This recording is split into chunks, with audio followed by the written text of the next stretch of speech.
पर हम हिमाचल प्रदेश में विधानसभा के अंदर एक बार या अनेकों बार बात कर चुके हैं, विधानसभा से बाहर भी बात कर चुके हैं। हमने चंबा की उस हत्याकांड का जिक्र किया। आंदोलन करने के बाद हम और अध्यक्ष महोदय जी वहाँ पर परिवार को मिलने के लिए जा रहे थे, लेकिन हमको रास्ते में रोक दिया गया, हमको मिलने नहीं दिया गया।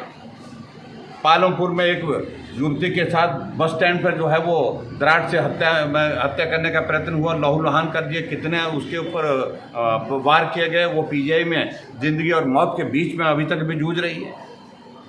और मर्डर की इतनी घटनाएं, लगभग 75 से ज़्यादा मर्डर की घटनाएं इस छोटे से 1 साल, 1.25 साल, 1.5 साल के कार्यकाल में ही हिमाचल प्रदेश में हो गई। कानून व्यवस्था एक हमारे बहुत बड़ा कंसर्न है, ये देवभूमि हिमाचल प्रदेश। और सबसे बड़ी चिंता का विषय है कि जो घटनाएं जुड़ रही हैं और उसमें जो चिट्टा माफिया उसमें सारी चीज़ें जो है उसमें जुड़ी हुई हैं।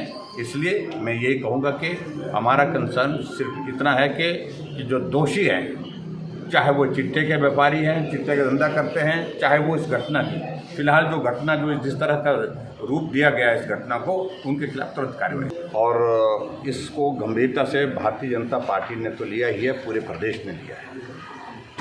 इसलिए पार्टी की ओर से हमारे अध्यक्ष जी, अनुराग जी और सारे यहाँ इस जिला के माननीय विधायक, पूर्व विधायक, सब लोग आज एकत्रित हुए ताकि इस गंभीर विषय पर सरकार भी गंभीर हो सके। गोली चली है और जुडिशियल कॉम्प्लेक्स में चली है, दिन दिहाड़े चली है।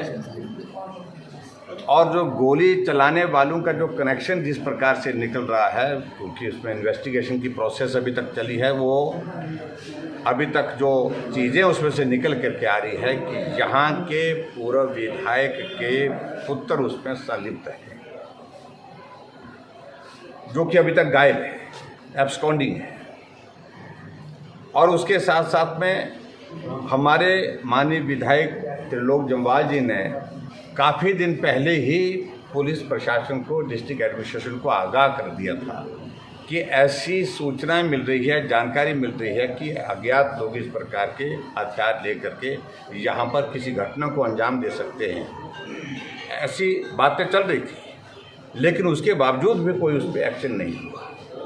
अब आज हमने धरना दे करके अपनी बात डिस्ट्रिक्ट एडमिनिस्ट्रेशन के सामने रखी है, डिप्टी कमिश्नर और एसपी के सामने रखी है, और जिसमें हमारे पार्टी के अध्यक्ष डॉक्टर राजीव बिंदल जी और अनुराग ठाकुर जी, हमारे मेंबर पार्लियामेंट, और उसके साथ साथ में हमारे सभी पार्टी के हमारे प्रमुख नेतागण वहाँ पर उपस्थित थे। हमने कहा कि दोषी जो है उसके खिलाफ कार्रवाई तुरंत होनी चाहिए। ऐसा एक इम्प्रेशन बाहर जा रहा है कि पूरे विधायक के साथ इस विषय का जुड़ना स्वाभाविक रूप से सरकार कांग्रेस पार्टी की है, वो दबाव डाल करके इसमें जो है वो उनको बचाने की कोशिश करेंगे, और इस कि दोषी के खिलाफ कार्रवाई हो, तुरंत हो, और सरकार के दबाव में कोई चीज़ बर्दाश्त नहीं होगी। और भारतीय जनता पार्टी की ओर से हमारे अध्यक्ष मोदी जी ने कह दिया है कि तुरंत कार्रवाई अगर नहीं हुई, दोषी अगर जेल की सलाखों के पीछे नहीं हुए, तो निश्चित रूप से आंदोलन होगा हिमाचल प्रदेश में, और उग्र आंदोलन होगा।